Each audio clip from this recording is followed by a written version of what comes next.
गुरुर्ब्रह्मा गुरुर्विष्णुः गुरुर्देवो महेश्वरः गुरुः साक्षात् परं ब्रह्म तस्मै श्री गुरवे नमः।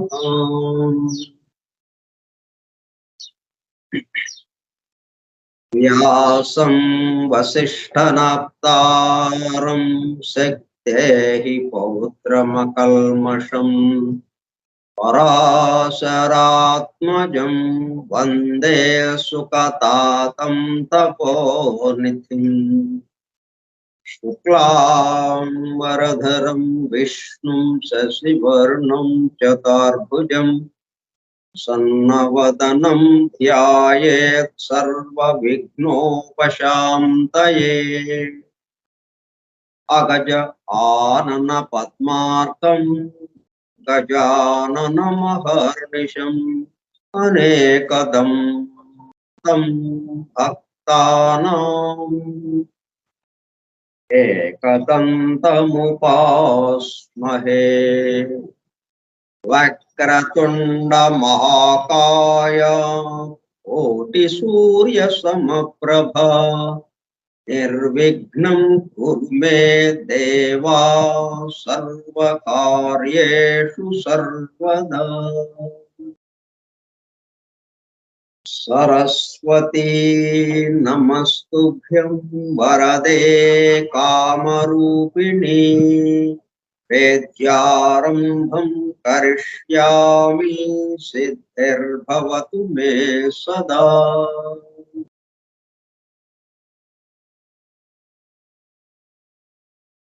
ॐ भूर्भुवः स्वः ॐ तत्सवितुर्वरेण्यं भर्गो देवस्य धीमहि धियो यो नः प्रचोदयात्।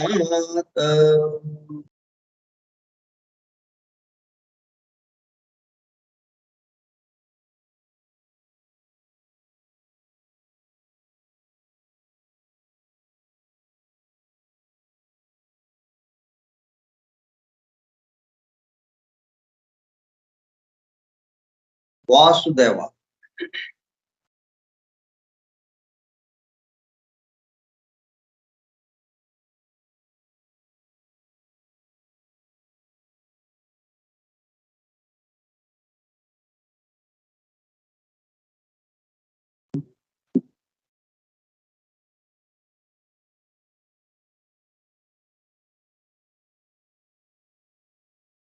Forum for Truth Seekers, Satyanveshapula Brundam, Foundations of Esoteric Philosophy, Nigodha Tattva Shastra Moolam.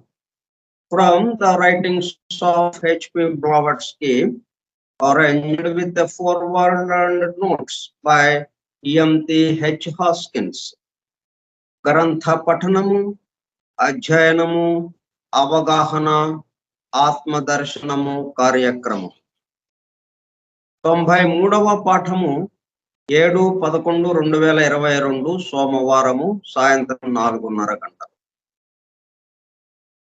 నిగూఢ తత్వశాస్త్ర మూలము స్కైప్ గ్రూప్ లో సుదూర ప్రాంతాలలో ఎవరింట్లో వారు హాయిగా విశ్రాంతి తీసుకుంటూ ఏకకాలంలో ఒకేసారి ఏమి చేస్తున్నాము? వింటున్నాం. ఏమి వింటున్నాము?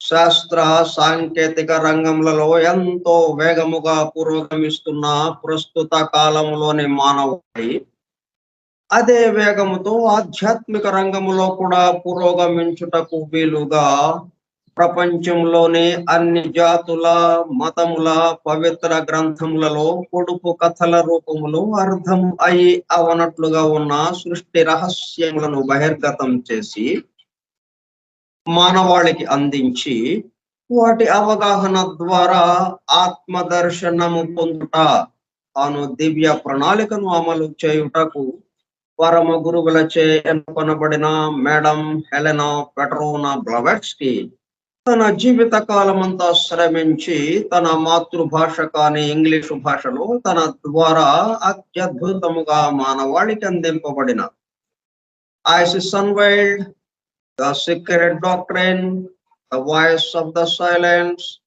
ద కీ టు థియోసఫీ గ్రంథములు అధ్యయనము చేసి వాటిలో ఇవ్వబడిన విషయములు పూర్తిగా అర్థము కాకపోవుటచే అతి నిగూఢములైన సృష్టి రహస్యములు, వాటి మూలము, గ్రంథ హృదయమును చేరు పద్ధతులు తెలుసుకోవాలనే తీవ్ర ఇచ్చగల కొందరు సత్యాన్వేషకులు ఆమె చివరి సంవత్సరాలలో ఆమె వద్దకు చేరి ఆమెతో సంభాషించుచు ప్రశ్న సమాధానము సంవాద రూపంలో ఎన్నో నిగూఢములైన విషయములను మరింత లోతుగా తెలుసుకొని సత్యమును చేరుటకు ప్రయత్నించారు.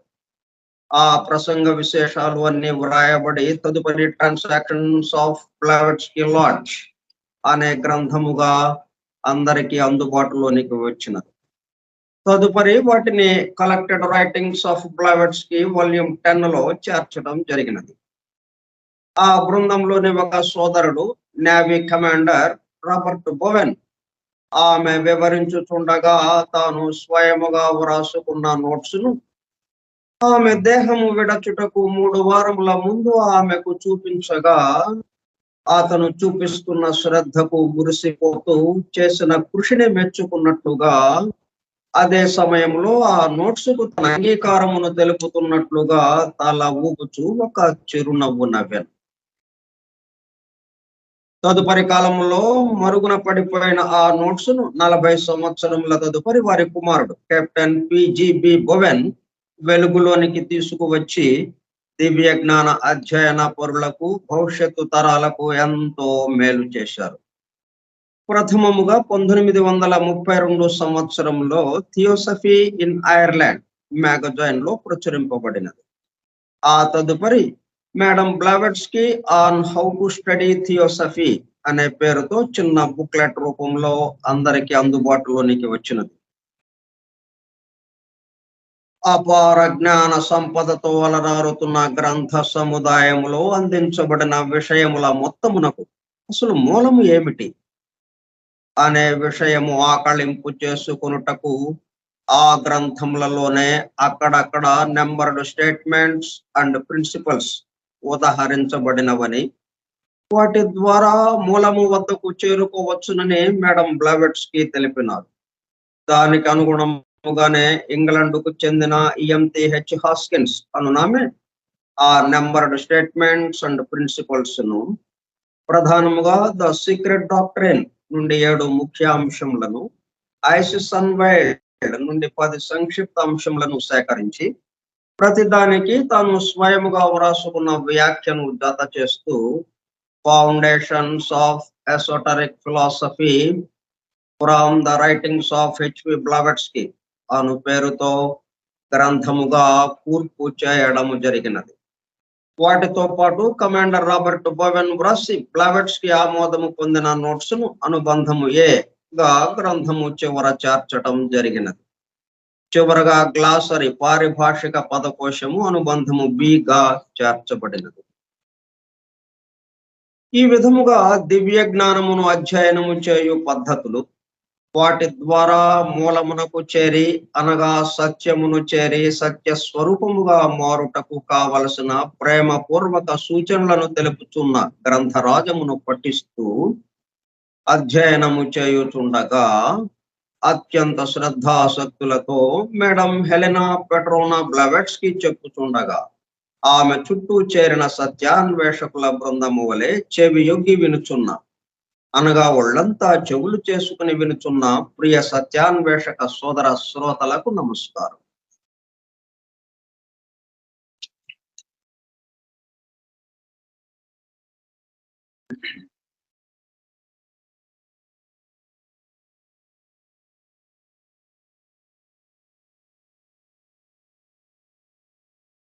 మనం ద సీక్రెట్ డాక్టర్ అనే గ్రంథంలోకి వెళ్ళడానికి ముందు, అది అవగాహన చేసుకోవడానికి ముందు కొన్ని స్టేట్మెంట్స్, ప్రిన్సిపల్స్ అక్కడక్కడ ఉదహరించబడ్డాయి. ముందు వాటిని అధ్యయనం చేస్తే, వాటిని చదువుకుంటే, వాటిని అర్థం చేసుకుంటే అప్పుడు ఈ గ్రంథం మొత్తం కూడా తేలికగా అర్థమవుతుందని బ్లావెట్స్ కి మనకి తెలిపి ఉన్నారు. దానికి అనుగుణంగానే ఇప్పుడు ఈమె ఈఎంహెచ్ ఆస్కిన్స్ అన్నామే ఈ గ్రంథాన్ని మనకి పూర్తి చేసి ఇచ్చింది. ఆ గ్రంథాన్ని మనం ఇప్పుడు అధ్యయనం చేస్తున్నాం అన్నమాట. సీక్రెట్ డాక్టర్లోకి వెళ్ళడానికి, ప్రవేశించడానికి ముందు దానికి సంబంధించిన విషయాలు మనం తెలుసుకుంటూ ఉన్నాం. ఈ విషయాలన్నీ తెలుసుకున్న తర్వాత అప్పుడు మనం సీక్రెట్ డాక్టర్ అనే ఒక మహాభవంతిలోకి, ఒక మహా రాజభవనంలోకి మనం ప్రవేశించడానికి వీలవుతుంది.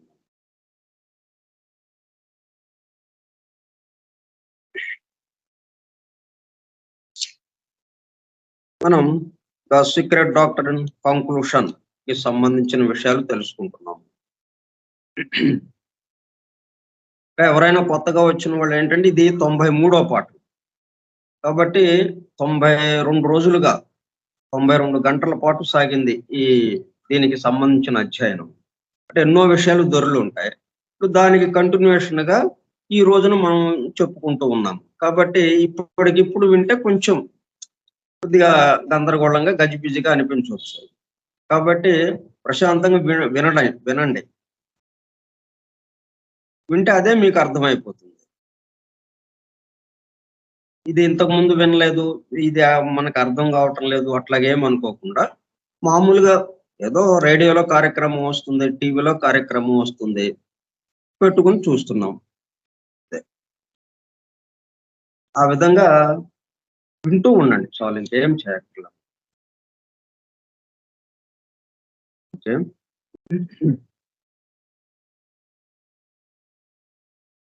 ఏంటంటే కంక్లూషన్ లో ఏమిచ్చిందంటే సీక్రెట్ డాక్టర్ ను మొత్తం ఏమిచ్చారు, 2 వాల్యూమ్స్ గా ఇచ్చారు మనకి. బ్రహ్మాండోత్పత్తి క్రమము, సృష్టి మొత్తము, ఈ లోకాలన్నీ ఏర్పడిన విధము, ఆ లోకాల్లో జీవులు ఏర్పడిన విధము, ఆయా లోకాల్లో ఆ లోకాలకి సంబంధించినటువంటి జీవులు ఏర్పడిన విధము, ఇవన్నీ కూడా ఎవల్యూషన్ లో అంటే పరిణామంలో అవన్నీ పరిణమిస్తూ అభివృద్ధి చెందుతూ క్రమక్రమంగా ఒక్కొక్క వర్గు దాటి ఖనిజ వర్గు, అక్కడి నుంచి వృక్ష వర్గు, అక్కడి నుంచి జంతు వర్గు దాటి మానవ వర్గులోకి రావటం, ఈ మానవ వర్గుల నుంచి దివ్య మానవుడిగా మనం ముందుకు వెళ్లాల్సిన అవసరం ఉంది. ఇలా ఇవన్నీ కూడా మనకి 2 వాల్యూమ్స్ లో ఇచ్చారన్నమాట. మొదటి వాల్యూమ్ లో బ్రహ్మాండోత్పత్తి క్రమము, రెండో వాల్యూమ్ లో మానవ ఉత్పత్తి క్రమం. ఈ రెండిట్లాగా మనకి ఇచ్చారు. ఇవన్నీ కూడా మొత్తం సృష్టికి సంబంధించినటువంటి సమస్త రహస్యాలు మనకు అందజేయబడ్డాయి ఈ రెండిటితో. ఇంతకు ముందు ఎట్లా ఉండేదంటే అన్ని పవిత్ర గ్రంథాల్లోనే ఉన్నాయి. అన్ని జాతులకి సంబంధించిన పవిత్ర గ్రంథాల్లో ఈ విషయాలన్నీ ముచ్చటించారు. ఈ విషయాలన్నీ చెప్పబడి ఉన్నాయి. కానీ మనకు అర్థమయ్యే రీతిలో కాకుండా పొడుపు కథల రూపంలో, దృష్టాంతాలతో, ఉపమానాలతో రహస్యాలన్నీ వాటిలో గర్భితం చేసి ఆ వాక్యాల్లో మామూలు సాధారణంగా కథలుగా మనకి పురాణ కథలుగా ఇట్లాగా ఇచ్చారనమాట. అట్లా ఇవ్వడం వల్ల ఏమైందంటే మనకి అర్థమయ్యి అవునట్టుగా ఉండిపోయినాయి. సామాన్య మానవులకి అస్సలు అర్థం కాలేదు. కథలు మాత్రం చెప్పుకుంటూ ఇప్పుడు దాకా అలాగా వస్తున్నారు వాళ్ళు. వాటిని వదలకుండా. కథలు చెప్పుకుంటున్నారు గానీ వాటిల్లో ఉన్న రహస్యం అనేది తెలియకుండా అలాగ వచ్చేస్తుంది. అయితే వీటికి సంబంధించిన రహస్యాలు ఆ దీక్ష తీసుకునే వాళ్ళకి, గురు శుశ్రూష చేసి గురువు దగ్గర దీక్ష తీసుకున్న వాళ్ళకి వాళ్ళ వారికి అందింపబడుతూ ఉండేది. గురువు నుంచి శిష్యుడికి, మళ్ళా శిష్యుడు గురువై ఇంకొక శిష్యుడికి ఇలాగా గురు పరంపరగా అలాగ వస్తూ ఉన్నది ఇప్పటి వరకు. చాలా కొద్ది మందికి మాత్రమే వీటికి సంబంధించిన రహస్యాలన్నీ కూడా తెలిసి ఉన్నాయి. అటువంటి సమయంలో మరి సామాన్య మానవులందరూ తరించేది ఎలాగా అన్న ఉద్దేశంతో పరమ గురువులు ఏం చేశారంటే మొత్తం రహస్యాలన్నిటినీ ఇప్పటి వరకు దాచిపెట్టబడి ఉన్నటువంటి సృష్టి రహస్యాలన్నిటినీ బాహాటం చేస్తూ ద సీక్రెట్ డాక్ట్రిన్ అనే గ్రంథం ద్వారా బ్లవెట్స్కీ ద్వారా ఆ గ్రంథాన్ని రచింపజేశారు.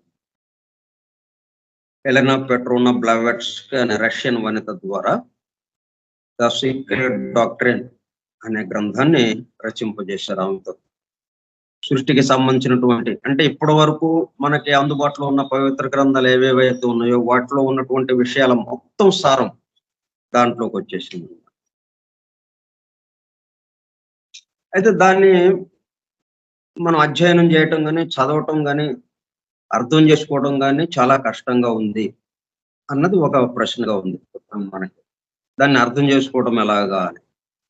అప్పుడు ఆమె ఉన్నప్పుడే, ఆమె జీవించి ఉండగానే కొంతమంది ఆమె దగ్గర చేరి మాకు ఇలాగా దీన్ని తేలిగ్గా అర్థమయ్యేటట్టుగా ఎలాగా మాకు పద్ధతి చెప్పండి. ఏ పద్ధతిలో చదివితే ఇది మాకు తేలిగ్గా అర్థమవుతుంది.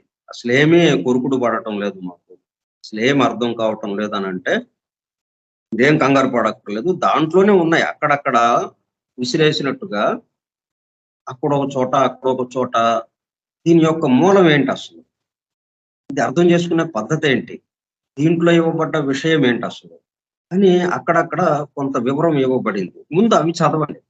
అవి చదివిన తర్వాత అప్పుడు ఇక అసలు గ్రంథం మొత్తాన్ని చదువుకుంటూ వెళ్ళిపోండి. అప్పుడు మీకు చాలా తేలికైపోతుందని ఆమె సూచించారనమాట.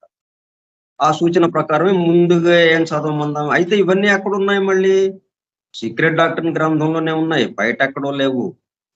సీక్రెట్ డాక్టర్న్ గ్రంథంలోనే అక్కడక్కడ సందర్భం వచ్చినప్పుడు ఆ విషయం చెప్తూ వచ్చారనమాట. అక్కడొకటి, అక్కడొకటి అలాగా ఉన్నాయి. ఎక్కడున్నాయో తెలియదు మనకి. మామూలుగా కొత్తగా పుస్తకం తెరిచిన వాళ్ళకి. అందుకని దీన్ని చదవాలి, దీన్ని అధ్యయనం చేయాలి, అధ్యయనం చేసి అనుభూతి చెందాలి అని ఎవరైతే అనుకుంటున్నారో వాళ్ళ కోసం అని చెప్పి ఈ పద్ధతిలో ఆమె చెప్తున్నారు. అట్లా మనకు వరుసగా 1 ఫండమెంటల్ లా, 4 basic ideas, 3 fundamental prepositions, 6 numbered items, 5 proven facts, 3 new prepositions. ఇట్లా ఇవన్నీ మనకి సీక్రెట్ డాక్టర్లో ఉన్న విషయాలే అక్కడక్కడ ఉన్నాయి. వాటిని ఒక చోట కూర్చి వాటిని ముందు అర్థం చేసుకోండి అన్నట్టుగా మనకు అందుబాటులోకి తెచ్చారు. ఇప్పుడు అవన్నీ కూడా మనం జాగ్రత్తగా అధ్యయనం చేసాం. మనకి అర్థమయ్యి ఎంతో అనుభూతి చెందుతూ వస్తున్నాం ఇప్పుడు. ఇక చిట్ట చివరికి సీక్రెట్ డాక్టర్ను కంప్లీట్ అయిపోయిన పరిస్థితిలో చిట్ట చివర 2 పేజీలు 3 పేజీలో ఉంది కంక్లూషన్, ఉపసంహారంగా ఇచ్చారనమాట. ఇక దీంతో గ్రంథాన్ని మూసేయటం అన్నట్టుగా. గ్రంథం పూర్తి అయిపోయింది, సంపూర్తి అయిపోయింది. అందువల్ల ఈ ఉపసంహారంలో ఏమిటి చెప్తా ఉంది? సృష్టికి సంబంధించిన వివరాలు అట్లాగా ఉండదు ఇది. ఇక దీన్ని క్లోజ్ చేసి మనం బయటకు వచ్చేటప్పటికల్లా ఈ సృష్టికి సంబంధించి ఎన్నో రకాల సిద్ధాంతాలు, వాదనలు ఉన్నాయి బయట. సైంటిస్టులు చేస్తున్న వాదనలు ఉన్నాయి. యాంథ్రోపాలజిస్ట్స్, తర్వాత జియాలజిస్ట్స్, ఫిలాంథ్రపిస్ట్స్, తర్వాత ఫిలాసఫర్స్, ఇట్లా ఒక్కొక్కళ్ళు ఒక్కొక్క రకంగా వాళ్ళకి తగినట్టుగా రిలిజియన్, మతానికి సంబంధించిన వాళ్ళు, మతాధిపతులు, ఎవరికి సంబంధించి వాళ్ళు రకరకాల వాదనలు, సిద్ధాంతాలతో ఈ సామాన్య మానవుని చాలా గజిబిజిలోకి నెట్టేస్తూ ఉన్నారు వాళ్ళు. కాబట్టి దాన్ని క్లియర్ చేయటం కోసం ఇప్పుడు ఇది వచ్చింది. అయితే ఇది కొత్త విషయం. ఇప్పటి వరకు ఎవరి దారిన వాళ్ళు ఏదో చెప్పుకుంటున్నారు. సామాన్య ప్రజలు వీళ్ళ జీవితం వీళ్ళేదో జీవిస్తూ వెళ్ళిపోతున్నారు. ఏదో వాళ్ళకి నచ్చిన దాన్ని నమ్ముకుంటూ అలాగా వెళ్ళిపోతూ ఉన్నారు. ఇటువంటి సమయంలో అసలైన సత్యం ఈ సృష్టికి సంబంధించినటువంటి, ఆ సృష్టిలో భాగమైన మనకి సంబంధించినటువంటి విషయాలన్నిటినీ బహిర్గతం చేస్తుంది. ఈ సృష్టి ఎట్లాగా ఏర్పడింది ఏమిటి, భూమి ఎలాగా ఏర్పడింది, సూర్యుడు ఎలాగా ఏర్పడ్డాడు, గ్రహగోళాలు ఎలాగా ఏర్పడినాయి, ఇట్లా వీటికి సంబంధించిన విషయాలన్నీ కూడా చాలా సమగ్రంగా దీంట్లో చర్చింపబడ్డాయి. కాబట్టి ఇటువంటి సమయంలో మనం దీన్ని తీసుకుని మనం బయటకు వస్తే మొత్తం అందరూ వ్యతిరేకంగా మాట్లాడతారు. ఎందుకంటే ఈ పద్ధతిలో ఎక్కడా లేదు. మతం కానీ, సైన్స్ శాస్త్రం కానీ, అటు తత్వవేత్తలు కానీ, తత్వశాస్త్రానికి సంబంధించి కానీ, మతానికి సంబంధించి కానీ, శాస్త్రానికి సంబంధించి కానీ ఎవ్వరు కూడా దీనికి సంబంధంగా ఎవ్వరూ లేరు. మొత్తం అందరూ కలిసి ఒక్క ఉదుటున మన మీద ఉరుకుతారు. ఇప్పుడు ఈ విషయాలు మనం బయటకు వచ్చి చెప్తుంటే. అందుకని ముందు అసలు బయట పరిస్థితి ఎలాగుందో దీంట్లో వివరిస్తుంది అనమాట. బయట ఇలాగా ఒక్కొక్కళ్ళు ఈ విధంగా ఉన్నారు. వాళ్ళ వాదనలో ఉన్నటువంటి బలహీనతలు ఏంటో, అన్ని కట్టుకథలుగా కల్పితాలుగా ఎలాగ ఉన్నాయో, ఇప్పుడు దీంట్లో ఇచ్చింది ఎలాగైతే ఖచ్చితత్వంతో ఖచ్చితమైన విషయంగా, ఎందుకంటే ఇవి దర్శనాలకి సంబంధించిన విషయం. ఇవన్నీ కూడా ఎక్కడ చెప్పబడి ఉన్నాయి, ఏం కొత్తగా చెప్పలేదు. మళ్ళీ పవిత్ర గ్రంథాల్లో ఉన్న విషయమే దాంట్లో ఉన్న గర్భితంగా దాగి ఉన్న రహస్యాన్ని బయటకు తీసుకొచ్చింది. అంతకంటే ఏం చేయలేము.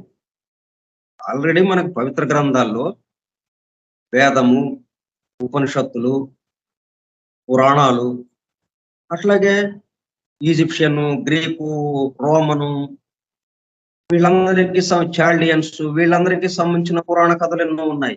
వాటిల్లో ఉన్న విషయాలు, అట్లాగే బైబిలు, అలాగే ఖురాను, అన్నిట్లోనూ ఉన్న విషయాలే. వాటిల్లో ఉన్న విషయాలనే ఆ రహస్య గర్భితంగా ఉన్నదంతా రహస్య ప్రకాశం చేస్తూ బయటికి తీసుకొచ్చి ఇక్కడ అందించింది అనమాట. అట్లా చేసినప్పుడు ఏంటంటే వీళ్ళెవరూ ఒప్పుకోవట్లేదు దాన్ని. వాళ్ళు ఎందుకు ఒప్పుకోవట్లేదు, వాళ్ళ దానికి ఇప్పుడు మనం చెప్తున్న దానికి ఉన్న దాంట్లో భేదం ఏమిటి, ఏది ఖచ్చితంగా అనేది మనకి హేతుబద్ధంగా తార్కికంగా మనం ఆలోచిస్తే ఏది నిజంగా యథార్థంగా ఉన్నది అన్నది ఒక నిర్ణయానికి రావటానికి ఈ కంక్లూషన్ లో వివరిస్తూ వచ్చారన్నమాట. ఇవన్నీ కూడా మనం దగ్గర పెట్టుకుని అప్పుడు మనం బయటకు వచ్చి దీనితో పాటు మనం మనది ప్లస్ దీన్ని మనం కంపేర్ చేసుకుంటే, పోల్చుకుంటే అప్పుడు మనకి కంగారు లేకుండా, గజిబిజి లేకుండా ఉంటుంది. మనం ఇతరులకి చెప్పగలిగిన స్థితిలో ఉంటాము. అందుకోసం చివరిగా కంక్లూషన్ ఇచ్చారు. ఆ కంక్లూషన్ లో కొన్ని విషయాలు మనం ఇంతకు ముందు చెప్పుకున్నాం. But though we have pointed to many a misconceived symbol bearing on our thesis, there still remains more than one difficulty to be overcome. We have pointed to many a misconceived symbol bearing on our thesis. మనం ఈ చెప్పిన ఈ secret డాక్టర్లో వివరింపబడినటువంటి symbols ఏమైతే ఉన్నాయో వాటికి సంబంధించి అది తప్పు భావంగా అపార్థం చేసుకోవటానికి ఎక్కువ అవకాశాలుగా ఉన్నాయి. దాన్ని ఓవర్కమ్ అవ్వడం ఎలాగా అంటే ఆ అపార్థం కాకుండా దాన్ని ఉన్నట్టుగా ఇతరులు దాన్ని రిసీవ్ చేసుకునేటట్టుగా మనం ఎలాగా చెప్పగలగాలి. There still remains more than one difficulty to be overcome. But ఆ సింబల్స్ కి సంబంధించి మనం సింబల్స్ అన్ని వాటికి సంబంధించి వివరంగా మనం ఆ సింబల్స్ లో ఉన్నటువంటి రహస్యం అంతా దీంట్లో వెల్లడి చేయబడింది, బహిరంగపరచబడింది. కానీ ఈ సింబల్స్ గురించి ఆల్రెడీ అంతకు ముందే ఈ మతము గాని, శాస్త్రము గాని, ఫిలాసఫీ గాని వాళ్ళు కొన్ని నిర్ణయాలు చేసుకుని ఉన్నారు. వాళ్ళు ఒక పద్ధతిలో ఆ సింబల్‌ని, ఆ గుర్తుని ఇంకొక పద్ధతిలో వాళ్ళు వివరించుకుంటా ఉన్నారు వాళ్ళు. ఈ ప్రజలకి వివరిస్తూ ఉన్నారు వాళ్ళు. దానికి ఇప్పుడు దీంట్లో వివరించబడ్డ సింబల్స్‌కి తేడా వస్తా ఉంది. దీంట్లో వివరించబడ్డ విషయం ఏంటి? పవిత్ర గ్రంథాలు ఏవైతే ఉన్నాయో వాటికి సంబంధించి ఆ ఋషులు ఏదైతే దర్శనం చేశారో వాటికి సంబంధించి ఇక్కడ మనం ఇవ్వటం జరిగింది సీక్రెట్ డాక్టర్ గ్రంథం. అక్కడేమో వాళ్ళు ప్రజల్ని తమ వైపుకి తిప్పుకోవడానికి, ప్రజల మీద తమ ఆధిపత్యం ఉంచుకోవడానికి వీలుగా స్వార్థ పూరితంగా అట్లా అసలైన నిజంలోకి వెళ్ళకుండా ఆ పైన మాత్రమే వాళ్ళు అర్థం చేసుకుని అంతవరకే వాళ్ళు దాన్ని చెప్తూ ఉన్నారన్నమాట. అట్లాగా ఇప్పుడు దానికి వ్యతిరేకం మనం దీన్ని పూర్తిగా యథార్థంగా ఎట్లాగా వాళ్ళకి వివరించాలి? అదొక డిఫికల్టీ మనకి. దాన్ని అధిగమించాల్సిన అవసరం ఉంది. ఆ కష్టాన్ని మనం అధిగమించాల్సిన అవసరం ఉంది. Most important among several such obstacles, అటువంటి అవరోధాలు చాలా ఉన్నాయన్నమాట. అటువంటి అవరోధాల్లో ముఖ్యమైనది ఏంటంటే ఈజ్ దట్ ఆఫ్ క్రొనాలజీ. అంటే ఒక వరుస ప్రకారము కాల నిర్ణయానికి సంబంధించి ఏ కాలంలో ఏమేం జరిగింది ఒక వరుస ప్రకారంగా కోటి లక్ష మనకి వేల సంవత్సరాల నుంచి ఇది ఉంది అనేది ఉంది కాబట్టి కొన్ని వేల సంవత్సరాల క్రితం ఎలాగా ఉంది, ఆ తర్వాత ఎలాగా ఉంది, ఇట్లా ఒక వరుసలో ఒక క్రమ పద్ధతిలో కాల నిర్ణయాన్ని తెలియజేస్తూ ఇవ్వటం అనేది అదొక చాలా కష్టమైన పనిగా ఉండాలి. ఎందుకంటే మనం దీంట్లో ఇచ్చిన కాల నిర్ణయం కానీ సైంటిస్టులు ఇస్తున్నటువంటి కాల నిర్ణయానికి కానీ, అంటే భూమి ఎప్పుడు ఏర్పడింది, అట్లాగే భూమి మీద మానవులు ఎప్పుడు, మానవ ఆవిర్భావం ఎప్పుడు జరిగింది, వీటికి సంబంధించిన వాళ్ళ లెక్కలు వాళ్ళు కొన్ని ఇస్తున్నారు. ఇన్ని సంవత్సరాల క్రితం, ఇన్ని వేల సంవత్సరాల క్రితము ఇట్లాగా అయింది, ఎలాగైంది అని వాళ్ళు చెప్తున్నారు. వాళ్ళు చెప్పే లెక్కలకి ఇప్పుడు మనం ఈ సీక్రెట్ డాక్టర్లో అందజేయబడినటువంటి లెక్కలకి చాలా తేడా వస్తుంది అనమాట. But this could hardly be helped. But this could hardly be helped.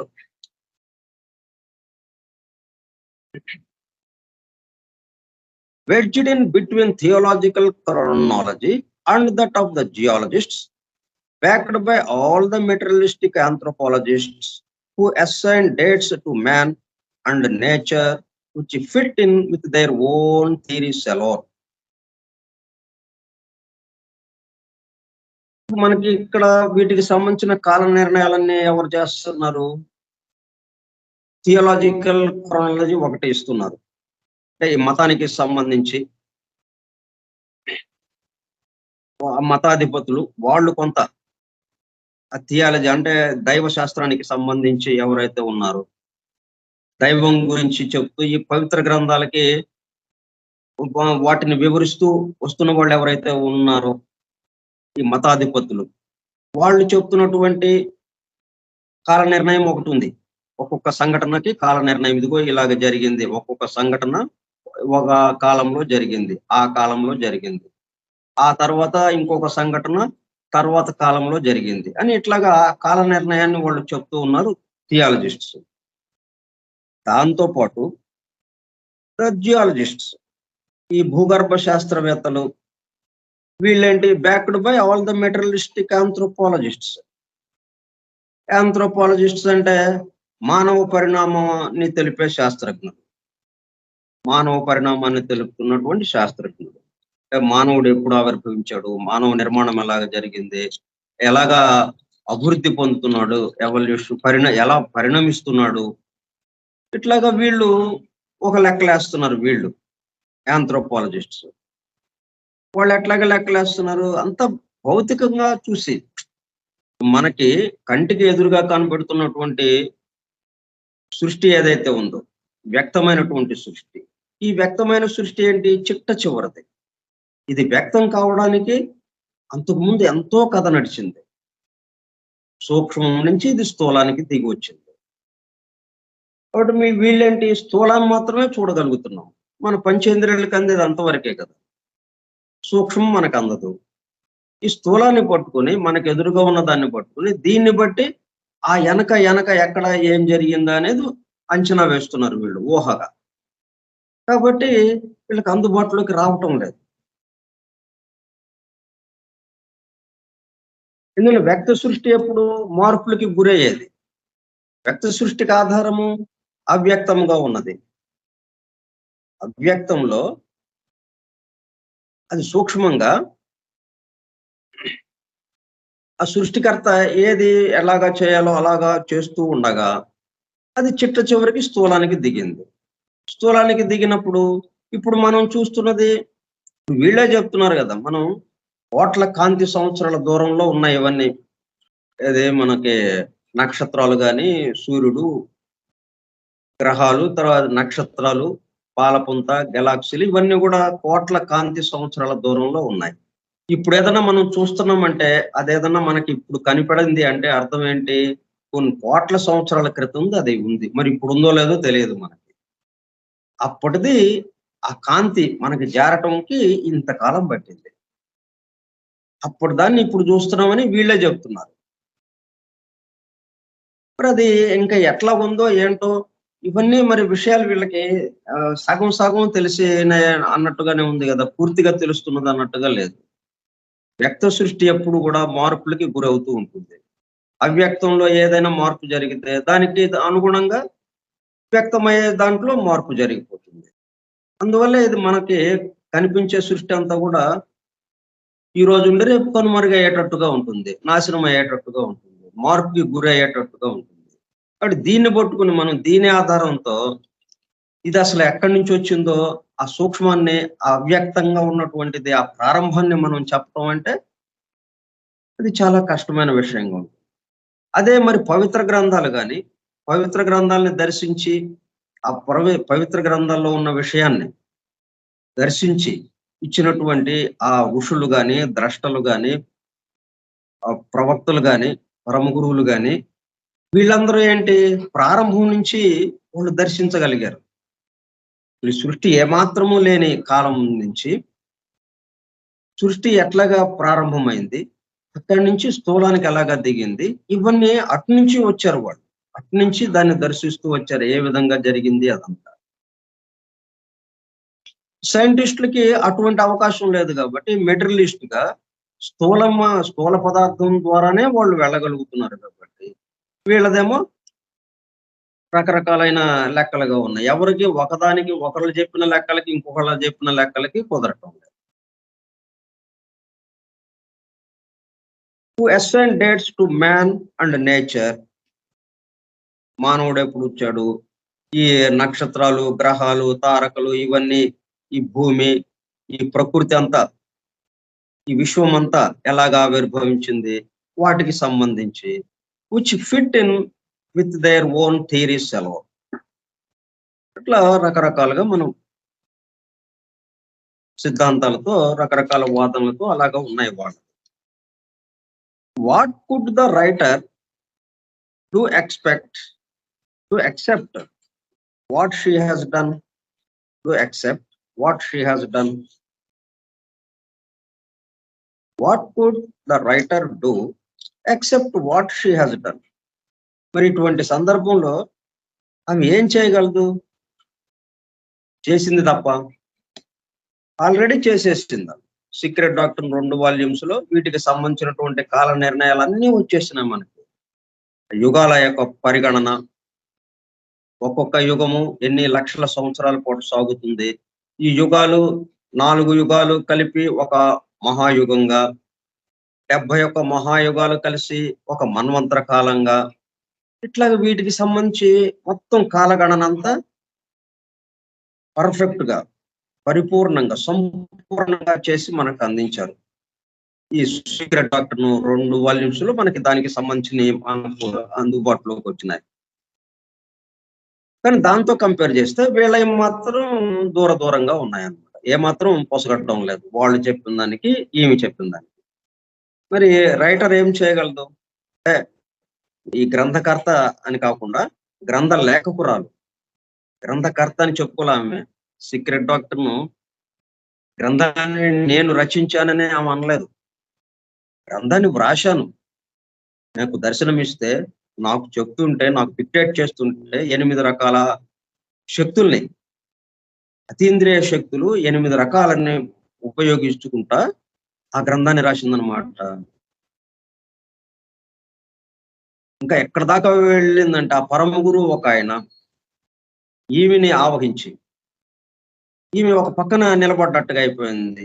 ఈమె యొక్క ఆత్మ ఒక పక్కన ఉంటే, ఈయన ఆ దేహంలో జొరబడి ఆయన రాయడం జరిగింది.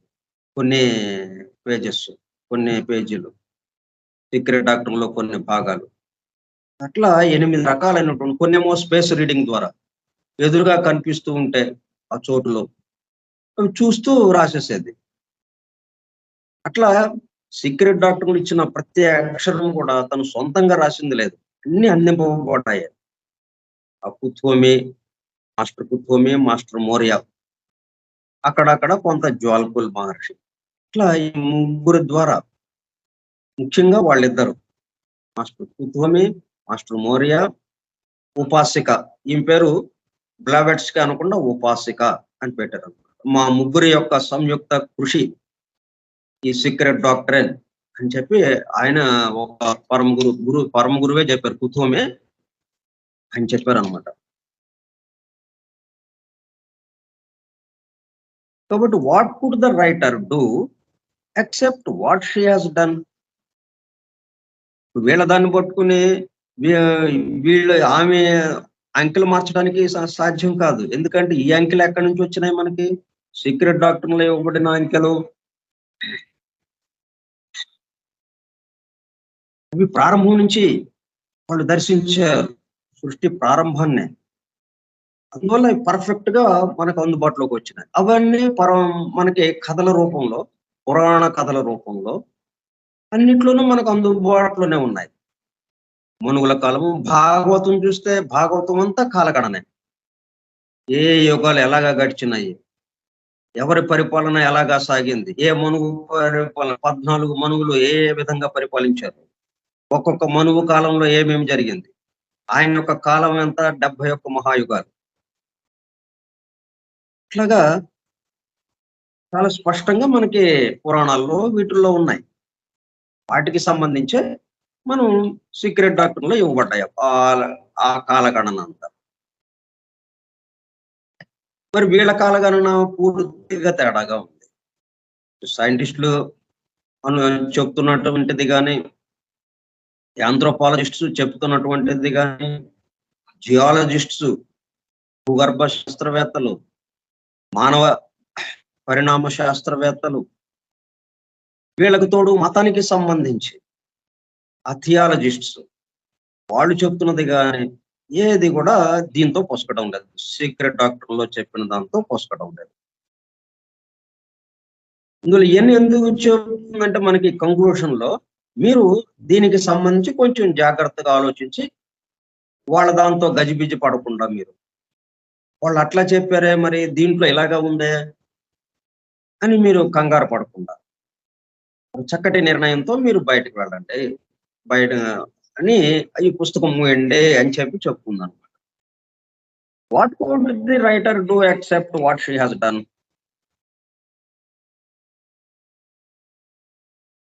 ఆమె చేయటానికి ఆమె సొంతగా ఏమి చేయలేదు.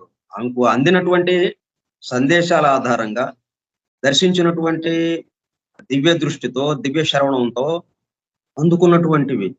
అతీంద్రియ శక్తులతో అందుకున్నటువంటి ఆ విషయాలనే ఆమె దీంట్లో వ్రాసింది. అంతకు తప్ప ఇంకా ఆమె సొంతగా ఏమీ రాయలేదు. కాబట్టి అంతకంటే ఇంకా రైటర్ ఏం చేయగలరు అని చెప్తుంది. What she has done, what could the writer do except what she has done? Namely, since theology places the deluge at 2448 BC. ఇప్పుడు మనం ఒక విషయాన్ని తీసుకుంటే, ఒక సంఘటన, ముఖ్యమైన సంఘటనలు, ఆ సంఘటన జరిగిన కాలము, ఇవి మనం చరిత్రక ఆధారంగా ఉండటం కోసం అని చెప్పి ఇవన్నీ ఇచ్చుకుంటా వస్తున్నారు. అంటే మనకి ఇట్లాగ సృష్టి జరిగిందండి అని అంటే ఊరికే అలాగే చెప్పకుండా, అంటే మనకి ఇంత కాలంలో జరిగింది అని చెప్తే గాని మనకు అర్థం కాదు. ఎందుకంటే మనకి కాలము, దేశము చాలా ముఖ్యం. వ్యక్తమైన సృష్టిలోకి వచ్చేటప్పటికల్లా, సృష్టి వ్యక్తమయ్యేటప్పటికి కాలము, దేశము ఏర్పడతాయి. కాలము, దేశము లేకుండా సృష్టి అనేది రాదు. కాబట్టి కాలము, దేశము వచ్చిందంటే మనం ఏది మాట్లాడుకున్నా దీనికి సంబంధంగా ఉండాలి. కాలంతో సంబంధంగా ఉండాలి. ఏ విషయం చెప్పినా, ఏ సంఘటన గురించి చెప్పినా ఎప్పుడు జరిగిందండి? మొదటి ప్రశ్న. ఎక్కడ జరిగిందండి? రెండో ప్రశ్న. ఆ 2 ఉంటే గాని మనకు అర్థం కాదు. ఊరికే ఇది ఇలా జరిగిందండి అంటే మనకి నమ్మటానికి కుదరదు. అసలు మనకి అర్థం కాదు అది. మనం ఈ వ్యక్త సృష్టిలో స్థూలంగా ఉన్నటువంటి మనకి ఏ విషయమైనా అర్థం అవ్వాలి అంటే కాలము, దేశంలో చెప్పాలి. ఎప్పుడు జరిగింది? ఎక్కడ జరిగింది? అందుకనే ఇప్పుడు అది అవి చెప్పకుండా ఏ గ్రంథాన్ని మనం నమ్మలేం. సృష్టి రహస్యాలు బ్రహ్మాండంగా చెప్పారు. కానీ ఈ కాలం గురించి చెప్పలేదు. కాలం గురించిన ప్రస్తావన లేదు. దేశం గురించిన అంటే చోటు గురించి ఎక్కడ జరిగింది? ఎప్పుడు జరిగింది? ఈ రెండిటి ప్రస్తావన లేదు. అయితే అసలు మనకు తెలియదని అదేదో అభూత కల్పనగా ఉంది. నమ్మడానికి లేదు. తీసేయండి అంటాం మనం. అందుకని ఇప్పుడు ఈ కాలగణన అనేది చాలా అత్యంత ప్రాముఖ్యత ఏర్పడిందనమాట. అట్లా చెప్తే గాని ఇప్పుడు బ్రహ్మ మేల్కాంచాడు. అక్కడి నుంచి ఎన్ని సంవత్సరాలు పట్టింది? ఎన్ని యుగాలు పట్టింది? అట్లాగా వస్తే గాని మనకు అర్థం కాదనమాట. ఏ ప్రదేశాల్లో ఎలాగలా జరిగింది? ఏ లోకం ఏర్పడ్డాయి? ఆ లోకం ఏర్పడడానికి ఎంత కాలం పట్టింది? ఆ తర్వాత ఇంకొక లోకం ఏర్పడడానికి ఎంత కాలం పట్టింది? ఇట్లాగా ఈ భౌతిక లోకం ఈ స్థూల జగత్తు ఏర్పడడానికి, ఈ స్థూలంగా ఉన్నటువంటి ఈ భూలోకం ఏర్పడడానికి ఎప్పుడు పుట్టిందది? ఈ భూలోకం ఎప్పుడు పుట్టింది? ఎప్పుడు ఏర్పడింది ఈ భూలోకం?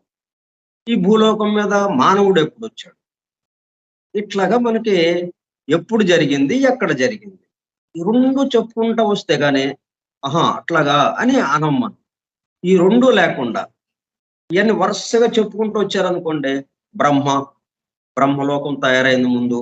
అక్కడి నుంచి ఆ లోకపు అణువులు, ఆ లోకం అత్యంత వేగంతో అత్యంత చలన వేగంతో ఉన్న అణువులు తిరుగుతూ అంటే ఒక సుడిలాగా ఏర్పడి, సుడి అనేటప్పటికల్లా అత్యంత వేగంతో తిరుగుతూ ఉంటుంది ఆ సుడి చుట్టూ.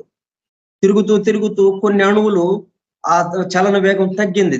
దాంట్లో కొన్ని అణువుల యొక్క చలన వేగం. తగ్గేటప్పటికల్లా అది దాని దిగువ లోకానికి కావాల్సిన అణువులుగా మారిపోయింది.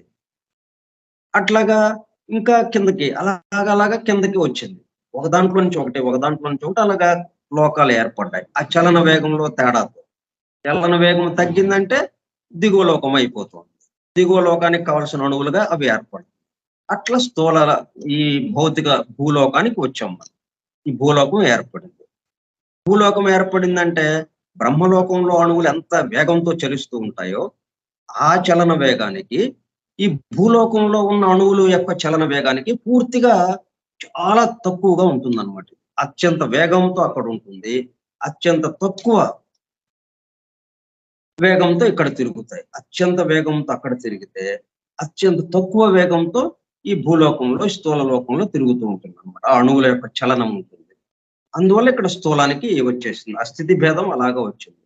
అయితే ఇవి ఇట్లాగా చెప్తే మనకి ఎట్లాగా నమ్మలేము. అర్థం కాదు మనకి. మనకి కాలం చెప్పాలి. ఆ లోకం బ్రహ్మలోకం తయారవ్వడానికి అక్కడి నుంచి దిగువ లోకం ఉన్నటువంటి ఆధ్యాత్మిక లోకం, తుర్యాత్మక లోకం తయారవ్వడానికి దాని దిగువన ఉన్నటువంటి ఆధ్యాత్మిక లోకం తయారవ్వడానికి ఎంత కాలం పట్టింది? ఎక్కడ? ఇటువంటి విషయాలు చెప్పుకుంటూ రావాలన్నమాట. ఇన్ని యుగాలు పట్టింది. ఇన్ని మహాయుగాలు దొర్లినాయి. ఆ తర్వాత ఈ లోకం ఏర్పడింది అని ఇట్లా చెప్పుకుంటూ రావాలన్నమాట మనం. అలాగంటే గాని మనకు అర్థం కాదు. ఇప్పుడు అట్లాగా మనకు వచ్చేటప్పటికల్లా ఇప్పుడు థియాలజీ ప్రకారం ఏమైంది అంటే మతానికి సంబంధించిన వాళ్ళు ఏం చెప్తున్నారు? Theology places the deluge. అంటే డెల్యూజ్ అనేది ఒక అత్యంత ముఖ్యమైన సంఘటన. జలప్రళయం. జలప్రళయం సంభవించిన సమయం ఎప్పుడు? 2448 2448 సంవత్సరాలు. అంటే క్రీస్తుకి పూర్వము మనం ఈ మనకి ప్రస్తుతానికి భూలోకం మనకి కాలగణన ఎట్లాగా చేస్తున్నాము? క్రీస్తు తర్వాత, క్రీస్తు పూర్వం. After Christ, before Christ. అంటే క్రీస్తుది మనం ఆధారంగా పెట్టుకొని ఒక ప్రామాణికంగా తీసుకుని క్రీస్తు జన్మించిన రోజున ప్రామాణికంగా తీసుకుని ఇక ఏ సంఘటన అయినా కానీ క్రీస్తు ముందు జరిగిందా, క్రీస్తు జన్మించిన తర్వాత జరిగిందా, ఆఫ్టర్ క్రైస్టా, బిఫోర్ క్రైస్టా, అట్లాగా చెప్పుకుంటూ వస్తున్నాం మనం. సరే ఏదో రకంగా చెప్తున్నారు మొత్తానికి వాళ్ళు. అయితే మన కాలగణనకి క్రీస్తుకి సంబంధం లేదు. ఏది పవిత్ర గ్రంథాల్లో ఇచ్చినవి కానీ సీక్రెట్ డాక్టర్లో ఇచ్చిన కాలగణన కానీ క్రీస్తుకి అన్నట్టుగా కాకుండా ఆ వరుస ప్రకారం కొన్ని లక్షల కోట్ల సంవత్సరాలకి సంబంధించింది ఇది. క్రీస్తు వచ్చింది ఇప్పుడు కదా, 2000 సంవత్సరాల క్రితం. 2023 అయింది. ఇప్పుడు ఆయన వచ్చి 2022 సంవత్సరం జరుగుతుంది. 2022 సంవత్సరం జరుగుతుంది. మరి ఇంతకాలంలో ఈ వీటితో కాకుండా మనం సీక్రెట్ డాక్టర్లు చెప్పిన కాలగణన అది వేరుగా ఉంది. థియాలజీ వాళ్ళు చెప్పేది ఏంటంటే జలప్రళయం జరిగింది. అంటే బైబిల్లో వ్రాసినటువంటి జలప్రళయం ఉన్నది. ఆ జలప్రళయం జరిగిన ఆ సంఘటన జరిగిన సమయం ఎప్పుడు అంటే క్రీస్తు పూర్వము 2448 సంవత్సరముల క్రితం జరిగింది. And the world's creation only 5890 years ago. 5890 సంవత్సరాల క్రితం ఈ వరల్డ్ క్రియేషన్ అంటే ఈ భూమి పుట్టుక, ఈ దీనికి సంబంధించినటువంటి సృష్టి, భూమిని సృష్టించినది, భూమి సృష్టి కావింపబడినది 5890 సంవత్సరాల క్రితం. And since the accurate researches by the methods of exact science have led the geologists and physicists to ascend to the encrusted age of our globe between 10 million and 1000 million of years. Geology చెప్పిందేమో ఈ figures ఏది మనం ఇంతకు ముందు చెప్పుకున్నాయి. 5890 సంవత్సరాల క్రితం creation ప్రారంభమైందంటారు వాళ్ళు. ఈ సృష్టి ప్రారంభం అంటారు, వరల్డ్స్ క్రియేషన్. అంటే ఈ భూలోకము ప్రారంభించబడింది, భూలోకము క్రియేట్ చేయబడింది, సృష్టింపబడింది. భూలోకము సృష్టింపబడింది ఎప్పుడు? 5890 సంవత్సరాల క్రితము. జలప్రళయం జరిగింది ఎప్పుడు? క్రీస్తు పూర్వం 2448 సంవత్సరాల క్రితం. ఇది వాళ్ళు చెప్పేది. వీళ్ళ దగ్గరకు వస్తామా, శాస్త్రం దగ్గరికి. వీళ్ళ యొక్క పద్ధతులు ఏంటి మరి? అన్ని రుజువుపరుచుకుంటూ ఉంటారు కదా వీళ్ళు పరికరాల సహాయంతో. అది ఎంతవరకు కరెక్ట్ ఏంటి?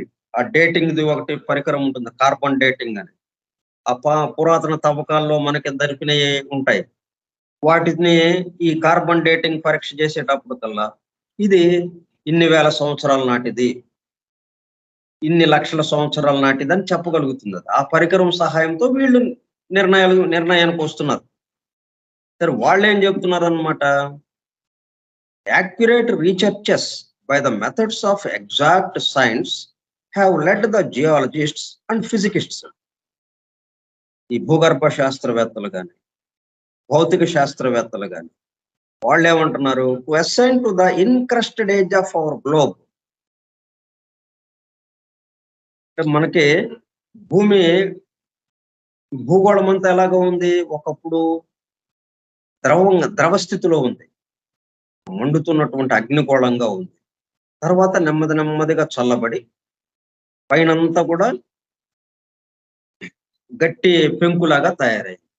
లోపల ద్రవం ఉంది కానీ లోపల ఎక్కడో ఇంకా లోపలికి వెళ్తే ఆ భూమి మధ్యలోకి వెళితే అక్కడ కొంచెం ద్రవము అన్నట్టుగా ఉంది కానీ ఈ పైనంతా పెంకులాగా గట్టిగా అయిపోయింది అనమాట. ఈ గట్టిగా అయిపోయింది ఎప్పుడుకి ఇన్క్రస్టెడ్ ఏజ్ అంటే భూగోళము గట్టిపడినటువంటి సమయం ఎప్పుడు అంటే of our globe between 10 million and 1000 million of years. 10 million అంటే 10 లక్షలు, అటువంటి 100 లక్షల సంవత్సరాలు, 100 లక్షల సంవత్సరాల క్రితం కానీ లేక 1000 మిలియన్ ఆఫ్ ఇయర్స్. ఇంకా అది ట్రిఫిలింగ్ డిఫరెన్స్ వెరీలీ. అట్లా అంటే ఖచ్చితంగా డేట్ ఇవ్వటం లేదు, ఇట్లా గాని అలా గాని అంటూ మధ్యలో పెద్ద ఫిగర్స్ పెట్టేశారు, దానికి దీనికి అసలు స్పందన లేకుండా. 100 లక్షల సంవత్సరాలు, ఇక్కడేమో కోట్ల సంవత్సరాలు మధ్యన జరిగి ఉండొచ్చు, ఈ భూమి గట్టిపడిన సమయము అది అయి ఉండవచ్చు అని అంటున్నారు వాళ్ళు సైంటిస్టులు. అండ్ సిన్స్ ది ఆంథ్రోపాలజిస్ట్స్, ఇక మానవ పరిణామ శాస్త్రవేత్తలు వాళ్ళు ఏమంటారు, to vary there divergence of opinion as to the appearance of man. ఇక భూమి సంగతి సరే అలా పక్కన పెడదాం, భూమి ఇదే ఒక గందరగోళంగా ఉంది. వాళ్ళు థియాలజిస్ట్స్ ఏమో ఒక ఫిగర్ చెప్పారు, ఈ యాంథ్రోపాలజిస్ట్స్ కాదు, జియాలజిస్ట్స్ ఫిజికిస్ట్స్ ఏమో అంటే భూగర్భ శాస్త్రవేత్తలు భౌతిక శాస్త్రవేత్తలు ఓ లక్షల సంవత్సరాలు చెప్పేస్తున్నారు వీళ్ళు. సరే, దానికి దీనికి అసలు పొంతనే లేదు, అక్కడికి అది అయిపోయింది. సరే, యాంథ్రోపాలజిస్ట్స్ దగ్గరికి వద్దాం, అంటే మానవ పరిణామ శాస్త్రవేత్తల దగ్గరికి. సరే, మానవుడు గురించి ఏంటి, భూమి ఏర్పడింది, భూమి ముందే మానవుడు లేడు కదా, భూమి వచ్చిన తర్వాత కదా మానవుడు. సరే, అక్కడికి వచ్చి భూమి ఏర్పడిన దానికి అది అలాగా ఉంచి మానవుడు ఎట్లాగా ఎప్పుడు ఏర్పడ్డాడు అంటే to vary there divergence of opinion. చాలా తేడా ఉందన్నమాట.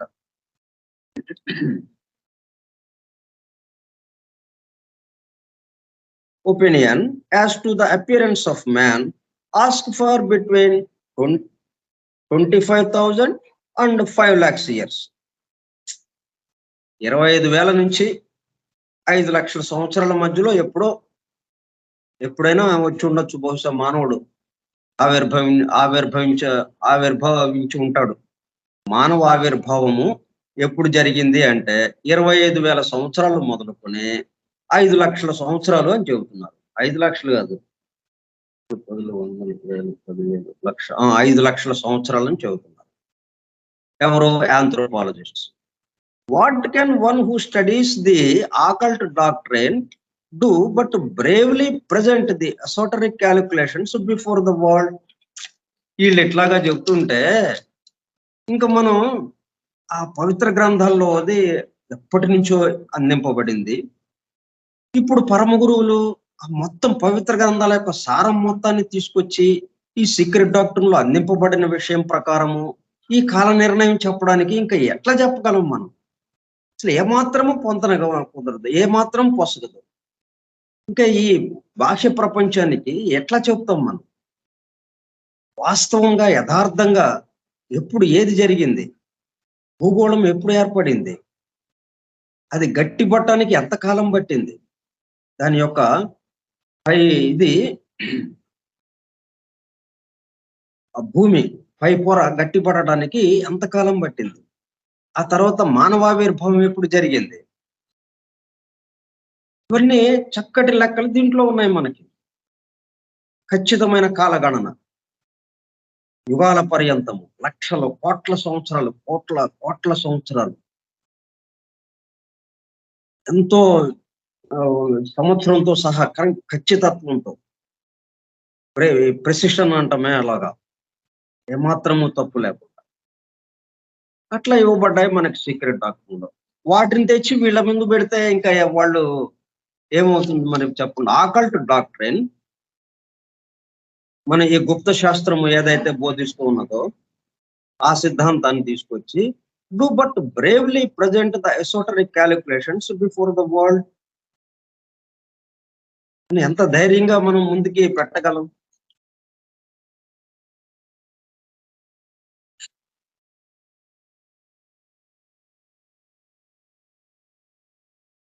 ఇంత తేడాగా ఉన్నాయి. వాళ్ళలో వాళ్ళకే సరిగ్గా లేదు. థియాలజిస్ట్ పోనీ భౌతికంగా, స్థూలంగా ఎవరైతే లెక్కలేస్తున్నారో వాళ్ళ వరకన్నా ఒక పద్ధతిలో ఉంటే సరే, వాళ్ళది ఒక పద్ధతిలో ఆలోచిస్తున్నారు అనుకోవచ్చు. థియాలజిస్ట్స్ అంటే ఈ మతానికి సంబంధించి వాళ్ళు చెప్పే లెక్కలు ఒక రకంగా ఉన్నాయి. వాళ్ళు చెప్పే కాలగణన, కాల నిర్ణయం ఒక రకంగా ఉన్నాయి. ఒక్కొక్క సంఘటనకి వాళ్ళు కాల నిర్ణయం చేసింది ఇదిగో ఈ కాలంలో, ఈ సంవత్సరంలో ఈ సంఘటన జరిగింది అని వాళ్ళు చెప్పిన దానికి, ఈ జియాలజిస్ట్స్, భూగర్భ శాస్త్రవేత్తలు, భౌతిక శాస్త్రవేత్తలు వీళ్ళ పరికరాలతో వీళ్ళు పరిశోధించి చెప్పిన దానికి మరి ఎంతో తేడా ఉంది. అది కూడా మళ్ళీ ఇంకొక విచిత్రం ఏంటంటే, భూగర్భ శాస్త్రవేత్తలు, భౌతిక శాస్త్రవేత్తలు ఎంతవరకు చెప్పగలరు? వాళ్ళకి తవ్వకాల్లో దొరికిన వాటి మీద ఆధారపడి. అంతకంటే వేరే ఏం లేదు కదా! తవ్వకాల్లో ఏది దొరికితే దాని ఆధారంగా వాళ్ళు ఒక చరిత్రని నిర్మించుకుంటా వస్తున్నారు. కాల నిర్ణయంతో ఈ విధంగా సంఘటనలు జరిగుంటాయి. ఈ రాజవంశాలు ఇట్లా పరిపాలించి ఉంటారు. వీళ్ళ తర్వాత వీళ్ళు, వీళ్ళ తర్వాత వీళ్ళు అన్నట్టుగా తీసుకుంటూ వస్తున్నారు.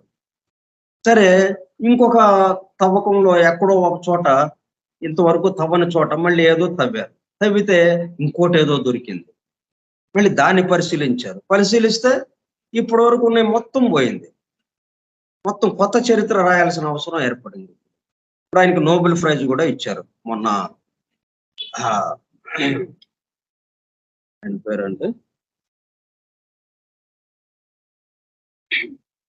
దేనికి నోబెల్ ప్రైజ్ ఇచ్చారు?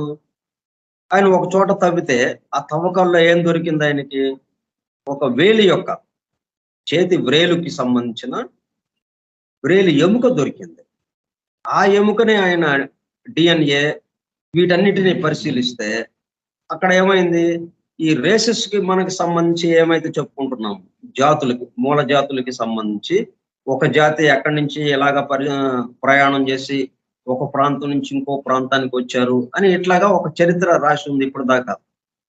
ఇప్పుడు ఈ DNA ప్రకారం చూసుకుంటే, ఈ ఎముకని ఆధారంగా చూసుకుంటే మళ్ళీ వేరే అన్ని మారిపోయినాయి ఇప్పుడు ఇక. మళ్ళీ దీనికి తగ్గట్టుగా మళ్ళీ కొత్త చరిత్ర రాయాలి ఇప్పుడు వాళ్ళు. మళ్ళీ రేపు ఇంకో చోట ఇంకో తవ్వకంలో ఇంకోటి ఏదన్నా దొరికింది అనుకోండి, దానికి తగ్గట్టుగా మళ్ళీ మార్పు చేసుకోవాలి. ఇట్లాగా మనకు అనిశ్చితంగా ఉన్నది. అది శాస్త్రీయం అంటారు మరి వాళ్ళు. మరి వాళ్ళ ఉద్దేశం అది, వాళ్ళ అభిప్రాయం అది, మనమేమి కాదంటాం. కాబట్టి మనం దీంట్లో వచ్చిన ఆకల్ట్ డాక్టర్లో, సీక్రెట్ డాక్టర్లో ఈ గుప్త శాస్త్రము ఏదైతే బోధిస్తూ ఉన్నదో, పవిత్ర గ్రంథాల్లో అంతకుముందు చెప్పబడ్డ విషయమే కాల నిర్ణయం అంతా. ఇప్పుడు కొత్తగా మనమేమి కాల నిర్ణయం చేయలేదు. దాంట్లో చెప్పబడ్డవే ఒక స్పష్టంగా దాంట్లో ఉన్న రహస్యాలన్నిటినీ బయటికి వెల్లడి చేస్తూ ఈ కాలగణన మనకి చెప్పబడింది. యుగాలు, బ్రహ్మకాలం, బ్రహ్మాయుర్దాయం 100 సంవత్సరాలకి ఏవేంటి, ఎక్కడ ఏం జరుగుతూ ఉన్నది సమస్తము వివరింపబడింది. ఈ 100 సంవత్సరాల బ్రహ్మాయుర్దాయం. 100 సంవత్సరాలంటే మనకి కోటాను కోట్ల సంవత్సరాలకి సంబంధించింది.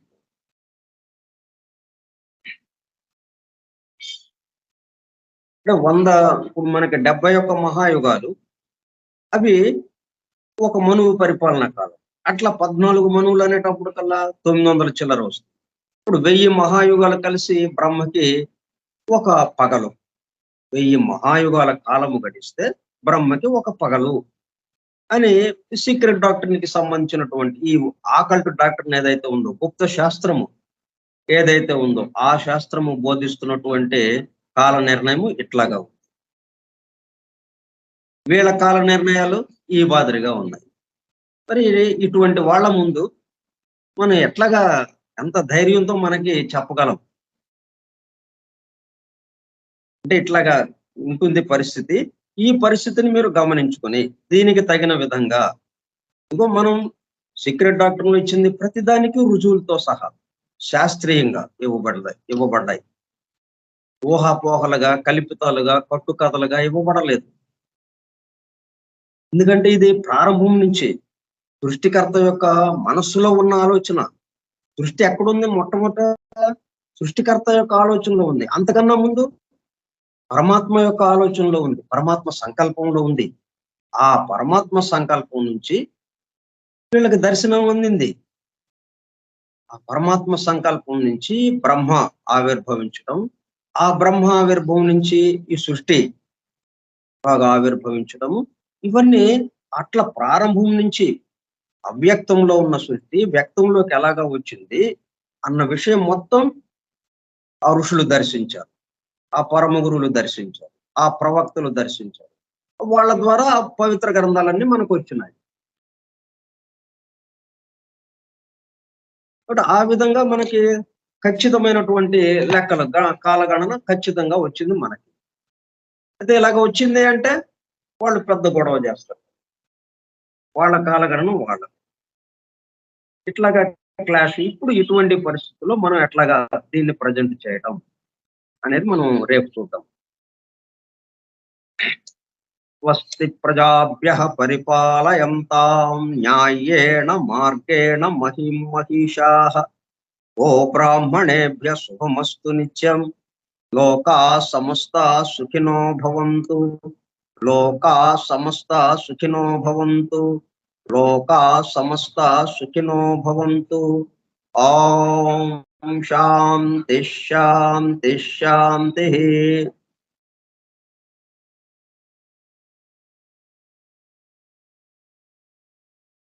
ఓపికగా ఉన్నటువంటి సోదర సత్యాన్వేషక బృందానికి ధన్యవాదములు. Thank you all.